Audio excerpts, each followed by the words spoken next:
go ahead and get started just to make sure that we can fit everything within the next 30 minutes. And then we are going to stay on for 15 minutes for virtual networking right after this webinar. So I'll keep kind of reminding our participants of that.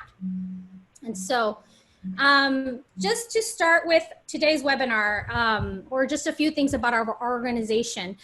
We are with One Future Coachella Valley, and our organization started in 2005. We work with K through 12 and higher ed partners such as College of the Desert, Cal State San Bernardino, UCR, and Brandman.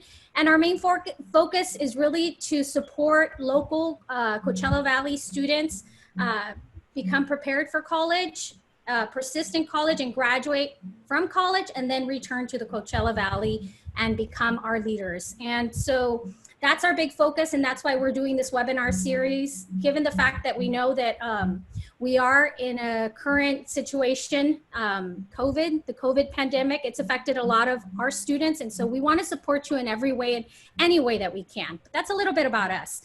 Today's webinar, we just wanted to share a couple of guidelines that we like to remind our participants about. And that's that, you know, we encourage you to use a chat if you're experiencing audio, visual, some kind of challenge, use the chat feature. We have Ernie Rios from our team manning that. And then we also have a Q&A feature that you can actually actively ask your questions. We'll try to get to some of those during our webinar, but if we don't, we will stay on, as we mentioned, for an additional 15 minutes to answer those. But again, ask questions. Please let us know if you're experiencing any challenges, and then we'll go ahead and troubleshoot. We also want to encourage you to follow us on social media. We're on Instagram, Facebook, and LinkedIn, and Eloisa from our team is manning that. And there's an opportunity to win a raffle. So you'll learn a little bit more about that at the end. Eloisa will give you some of the details so that you can win. As I've mentioned a couple of times, we will stay on a few more minutes. I didn't want to forget, so we included a slide. But before we actually start our actual webinar today on, you know, how do you make your decision on what college or, you know, where you're gonna go on your next educational journey. What are some of the things that you should consider? We wanted to kind of pull you on how you feel right now about making that decision. And if, you know, if you guys could, if Ricardo, if you could lead us through that quick poll. Thank you, Cristina. So at this moment, you guys will be seeing a question. I'll give you 30 seconds to answer. And the question is, how confident do you feel in making your college decision? Nice. I see some activity happening there. You guys are really fast. Ricardo will share the results. Couple more seconds.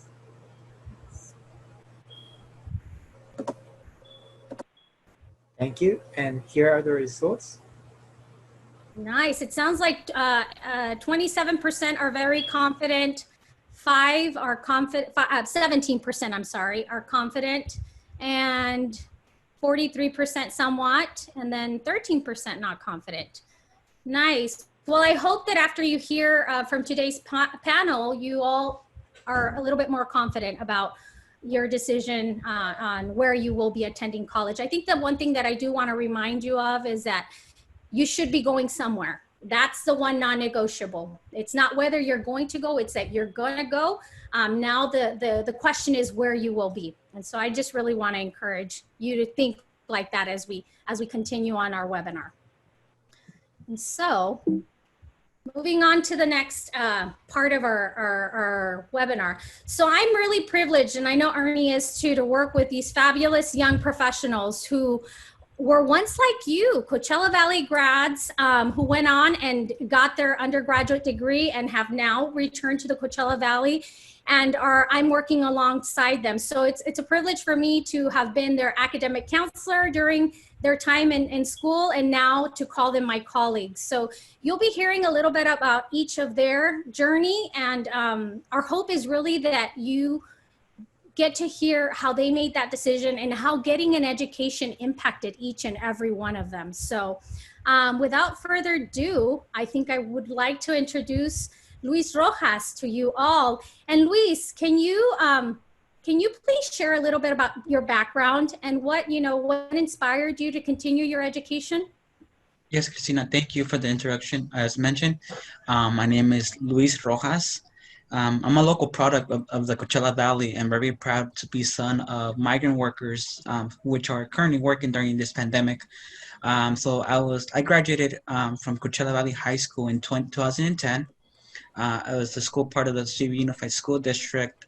So after graduating from high school, I decided to go to college and really decided to go to college at Desert. That's where I was able to earn 2 degrees in May of 2014.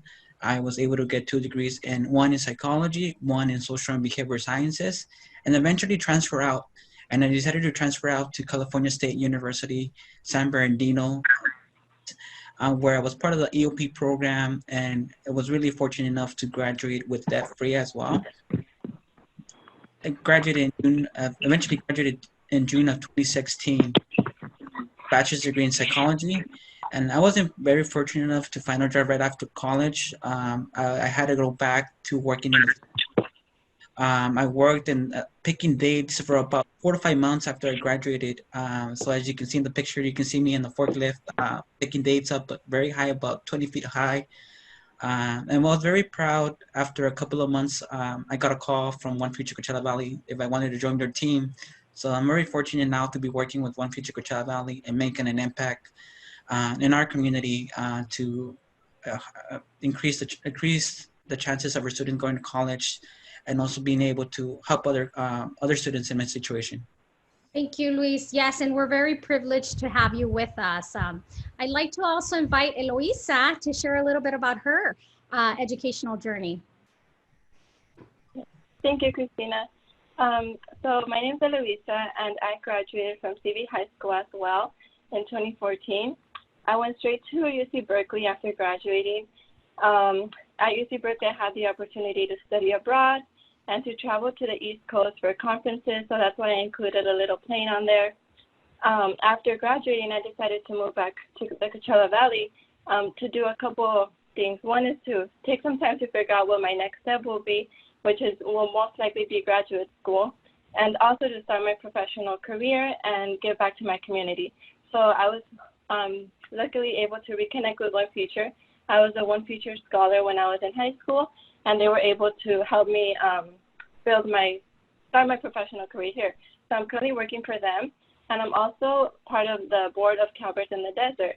And what Calvert in the Desert does is support students that are currently at Cal that are from the Coachella Valley. So we support them with support services and networking opportunities, and then we also do outreach. So yeah, that's a little bit about me, and I'll be sharing more throughout the panel. Thank you, Eloisa. And I love seeing planes and travel, and I just want to put in a plug in that if you can, you should definitely take advantage of that, of course, when everything is a little bit safer to do. And I'd like to now invite Ricardo to share a little bit about himself as well. Thank you, Cristina. So my name is Ricardo. I graduated from Lesser Mirage back in 2015, and I decided to stay here locally and attend California's University of San Bernardino, the Palm Desert campus. Throughout my college career, I was very involved in different clubs, organizations, and also a nonprofit called SCORE, which it's a mentoring for small businesses. Through my senior year in college, I was fortunate enough to get an internship with One Future Coachella Valley, and here I am today, currently working with an amazing team. Yes, and I think that you'll hear from all of our panelists that internships are very important. So yes, we brought Ricardo in, and we didn't want to let him go, and now he's with us. And now, last but not least, I'd like to invite Fatima to share a little bit about her educational journey. Thank you, Christina, and thank you everyone for joining us today and being part of this panel and coming to hear a little bit about our experiences going through our undergrad careers and our journeys. A little bit about myself. I graduated from Catiro City High School as part of the Digital Arts Technology Academy. I then went on to College of the Desert to pursue an associate's degree on communications. 2 years later, in 2015, I transferred out to Cal State Fullerton, where I completed my bachelor's degree 2 years later, again in communication studies with a minor in women and gender studies. And I just have to say that all this journey and those 4 years of college wouldn't have been possible without the help of organizations such as One Future that really, took me and provided me with the funding that I needed, that push to help me get through. I was a scholarship recipient for 4 years, and I was able to receive $15,000 during those for the total of the 4 years. So I was very happy and blessed to be able to be part of such a great organization, and to call some of, Christina, Ernie, previously Oscar, some of my mentors, and also my counselors and my coaches from Cal State, Fullerton, College of the Desert, Jose Simo, for being there and supporting us to push us. 2017, I received my degree, graduated, went off to Mexico for 2 years to spend time with my family. I did acquire a job over there and was able to get some more experience in professional development. Came back 2 years later in 2019 to the Coachella Valley, and through the connection that I kept with One Future, I was able to join the team. And now I'm here, giving back to my community.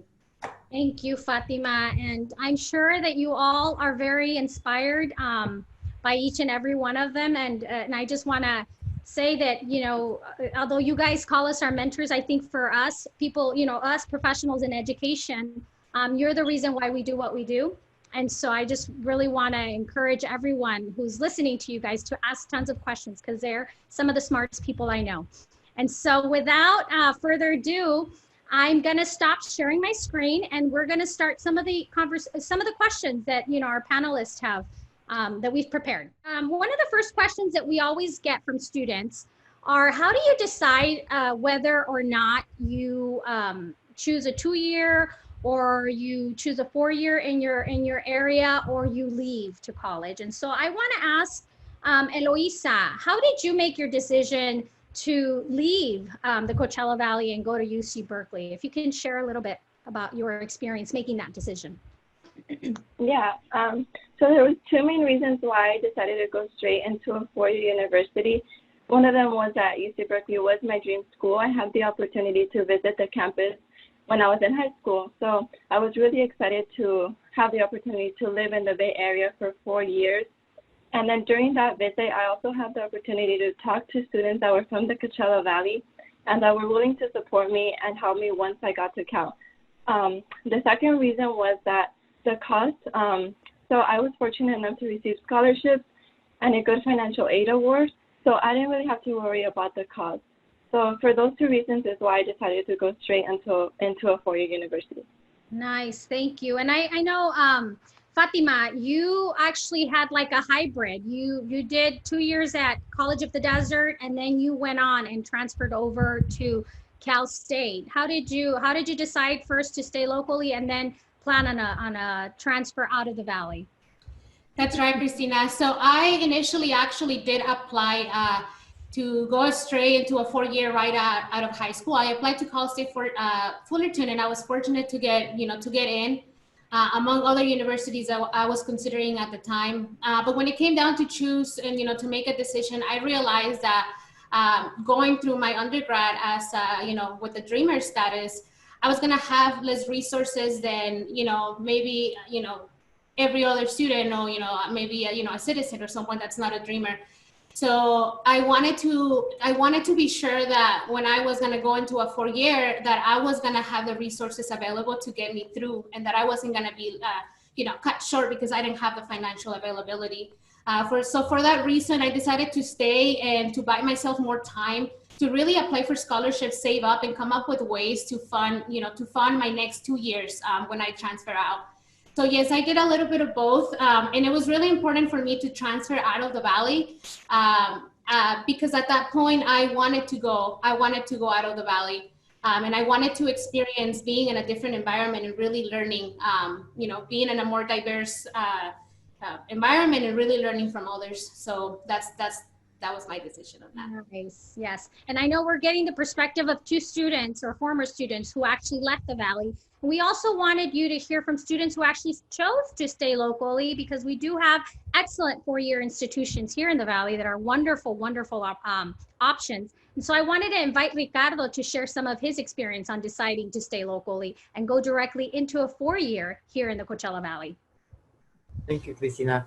A reason for me why I decided to stay local here in the Coachella Valley was because I wanted to start building a network here. I knew that I was going to come back to the Valley and I wanted to establish already a network. Cost was also a factor in staying here locally. I wanted to go to grad school and I knew that if I stay locally, I will save money. And that was also a big factor. Being a first gen and a dreamer, it's sometimes difficult to navigate the financial aid system, and that's my main reasons why I decided to stay here locally and also support my family with the cost.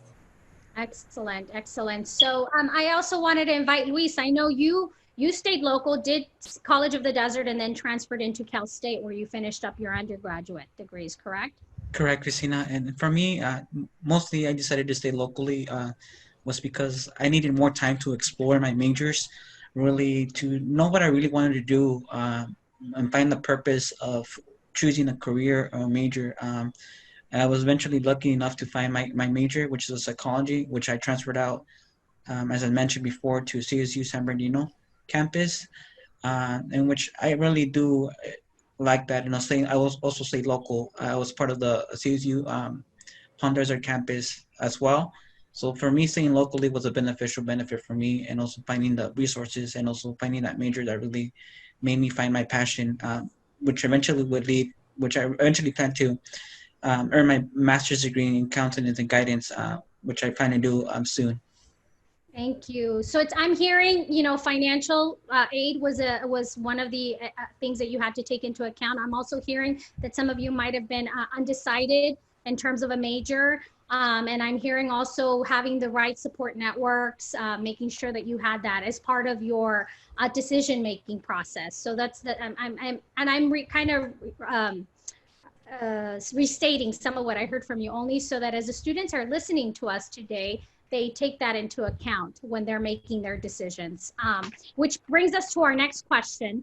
And it has to do with major and career. I think one of the things that One Future Coachella Valley wants to emphasize is that having a bachelor's degree is going to increase your wages automatically. And so that's why you're going to hear me throughout the presentation really encourage you to not make that an option. It's just a given that you're going to move on. And when you're moving on, it's going to be important for you to pick a good major, and then as you develop your major, doing certain things that will complement your academic career. And so I wanted to invite Ricardo to share with us how he discovered that he wanted to major in business, and how he got involved with some local organizations. Ricardo, can you elaborate on that? Yes. So fun fact, I didn't know I wanted to do business until I was in college. During my senior year in high school, my major was pre-med. So I joined CSUSB as a pre-med major. And along the way, I changed my major a couple times because I wasn't sure what I wanted to be. During my second year of college, I noticed that business was the thing that I liked the most. And that's what took me to choose business. And since then, I created a strong base in creating business relationships with professors, friends, and even nonprofits. So, yeah. Nice. That's excellent. And I know, Fatima, that you had exposure to the Digital Academy in high school, and then you did your communications major at CSU Fullerton. Was the fact that Fullerton had a strong communications degree, is that why you wanted to attend there? Can you kind of share on how you made that decision, and if the major that they offered was an important factor for you attending? Yes, definitely. I went into Cal State Fullerton, College of the Desert, and Cal State Fullerton with the vision of wanting to go into film or something that had to do with media, journalism, film, something along those lines. So I did my research, and I wanted to position myself in a place where I was going to have the opportunities to not only get the education and the academic development that I needed, but also to be able to develop professional skills, internships, and start to build my professional experience and come out of college with some experience rather than just a diploma. So I decided that Orange County was a place in which I was close enough to LA, close enough to, the main the film industries, and opportunities around that area were going to be available. So that was my initial thought going into Cal State Fullerton. Eventually, I shifted from communications, media, mass communications, into communication studies. And that was mostly due to my involvement with different organizations and leadership positions that I took that really opened my eyes to where the passion was for me, which I have now decided is higher education. And coming back to One Future, really, it's contributing to fulfilling that goal, and hopefully drive me and continue to push me to go and to get my graduate degree of higher ed. Nice. Thank you all. It sounds like looking at majors at the universities you're considering obviously is a very important factor to take into when making that decision. And I know we are on, we're running a bit behind, so I'm going to move on to another one of our questions. We've got two more. And the other question that comes to mind is housing options. I know that when you move away, obviously, like Eloisa, you have to either live on campus or figure out living situations. Can you share a little bit about your experience, Eloisa? Yes. So my first year at Cal, I decided to live on the dorms because I wanted to get the full freshman experience. And there's pros and cons to living in the dorms. I really liked the proximity to campus, and that in the dorm buildings we had the cafeteria, so it was really convenient to eat and to go to campus, come back if you forgot something or you wanted to take a quick nap. Another thing is that they offer a lot of support in the dorms. For example, they usually have like a health coach, the residential assistants that are there to support students and to help them also connect and make friends, meet people, socialize. And they also tend to have study lounges, which is something that I really liked, that I didn't have to like go somewhere to a cafe. If it was late at night, I could just go to the study lounge and study there. Sometimes with dorms, though, there is an issue that it can be costly. But as I mentioned before, I didn't have to worry about cost, thankfully. And so that is why I highly recommend students to apply to scholarships, not only your senior year of high school, but also once you get to university. There are scholarships that are open to students as you complete your college education. So Thank you. that is what I have to say. Thank you. And I just like to emphasize that I know your first year was completely covered and you graduated actually with no debt because you planned it so well. I also wanted to get Luis's perspective, because I know, Luis, you stayed locally and you had your reasons for doing that as well. And you chose to live with family. Can you share a little bit about that? Correct, Christina. So based on my experience, I decided to stay local, even when I transferred out to California State University, San Bernardino, and I actually attended the Palm Desert campus here locally. I decided to stay locally. I took in consideration 3 factors: the cost of living, staying at home was cheaper. The food my mom provided with me was cheaper too. Also, another thing was for me, it was that it allowed me to work full time as well as going to school full time. So managing my time also allowed me to really go to work, as I mentioned. Go to work, working full time was really beneficial for me, but also managing school was also kind of stressful because I needed to really manage school and working at the same time. So really staying home allowed me to really have that flexibility to really stay local, go to school full time, work full time, and also really graduate as Eloisa echoed, look for scholarships. I also graduated debt free. So I also highly encourage all students to really look for those resources, especially scholarships and scholarships within the universities that they offer, because there's a ton of money that is left out there that I highly encourage students to really look for those resources and really benefit from those scholarships.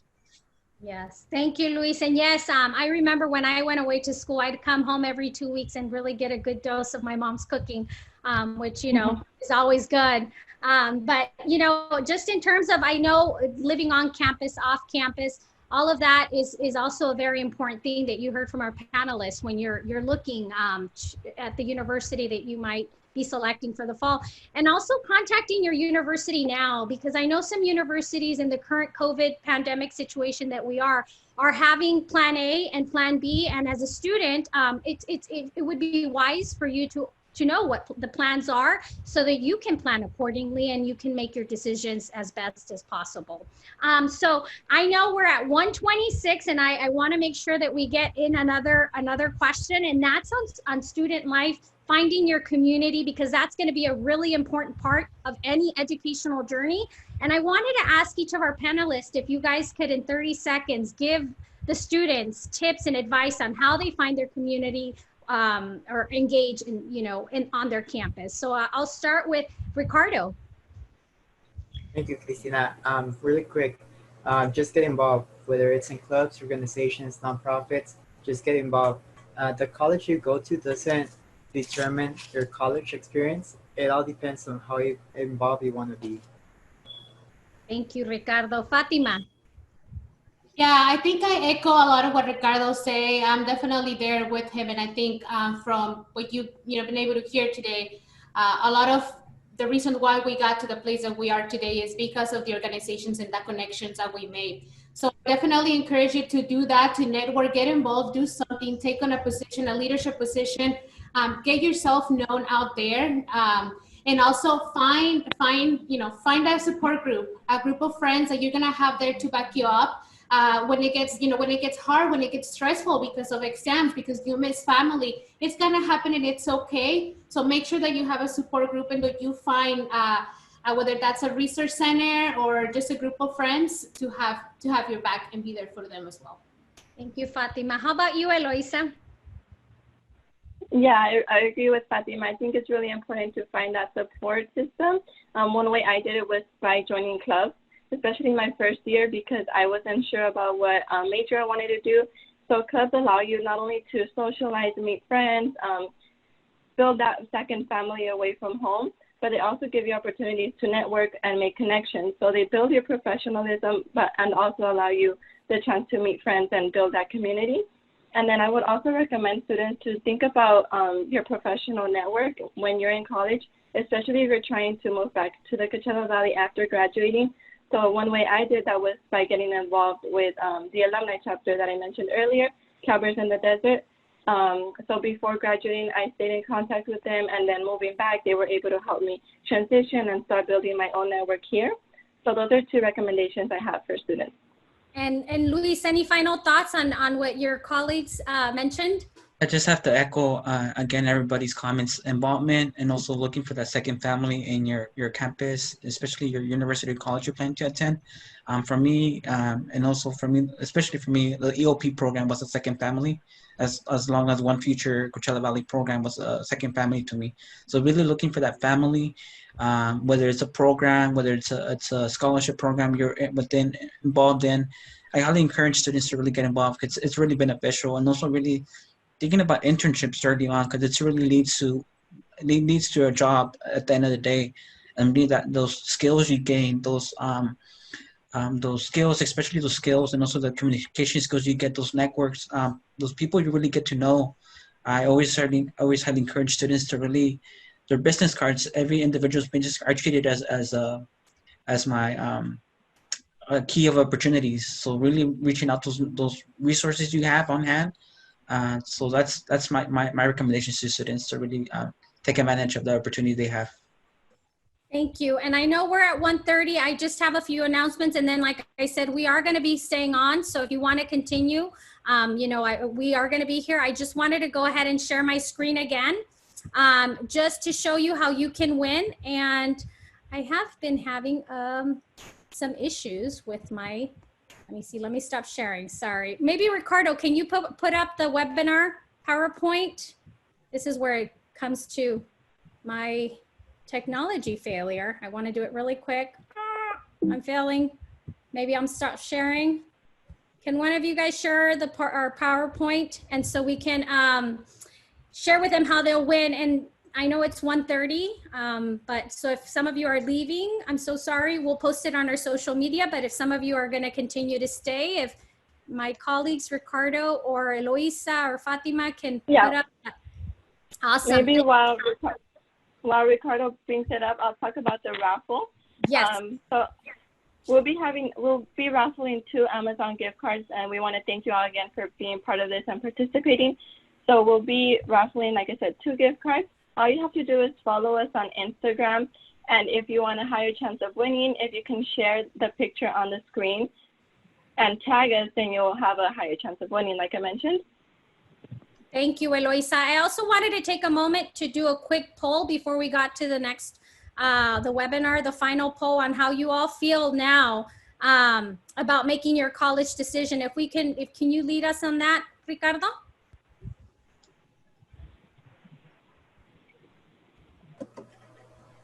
Yes, let me just bring it up.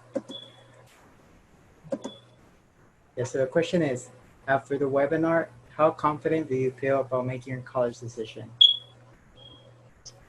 Nice. We see some numbers coming up. Okay, very cool. Oh, it seems like there was some improvement, right, Ricardo? Yep. Nice. So you all can see those polls have improved. And the one thing that I do want to say is that, remember, education is not an option. It's just where you're going to be. I want to continue to reinforce that. I also wanted to bring up the screen again, Ricardo, to tell everyone that next week we will have the 3rd webinar of this series and the final one. We will continue to do these periodically, but it's budgeting tools for college. And that's going to be Ernie Rios, who has an MBA from UCR and leads many of our efforts with One Future, and Ricardo as well, who has a business degree from Cal State San Bernardino. They're, I think, the best people who can lead you on this. So we want to encourage you to join us again. Also, I wanted to share that we are here for you. You'll see our contact information come up shortly. Please email us, please call us, whatever you need. We are here for you. And I love hearing from students. So please feel free to email us or contact any of us on this screen. And finally, I just want to thank you all for sharing a half hour of your time.